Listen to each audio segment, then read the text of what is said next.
ఆయన బోధలు స్వచ్ఛమైన శ్రేష్టమైన పిల్లారా. ఆయన బోధ కనుక నువ్వు వింటే అద్భుతాలు నీ జీవితంలో జరుగుతాయి. మనుషుల బోధ వింటే, సంస్థల బోధలు వింటే, సంఘ నాయకులు వాళ్ళ ఇష్టంతో కూడి బోధలు వింటే వాక్యంలో ఉందా లేదా, యేసుప్రభు చెప్పాడా లేదా దాన్ని పరీక్షించాలి పిల్లారా. యేసుప్రభు చెప్పిన దాన్ని అపోస్తులు కూడా చెప్పారు బైబిల్ గ్రంథంలో.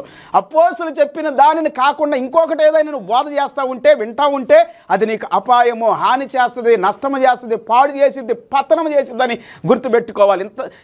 ఎంతోమంది ఈ దినాలు పతనం అవటానికి, సంస్థలు పతనం అవటానికి ఎన్నో బోధలు, ఆ మధ్యకాలంలో కొన్ని బోధలు వచ్చినాయి పిల్లలు. యేసుప్రభు వచ్చేస్తున్నాడు, ఆస్తులను అమ్మేసుకండి, తీసుకొచ్చి మాకు ఇచ్చేసేయండి అని చెప్పి ఆస్తులన్నీ అనుభవించేసి ఆ సంస్థ ఎడిపోయిందో తెలియదు.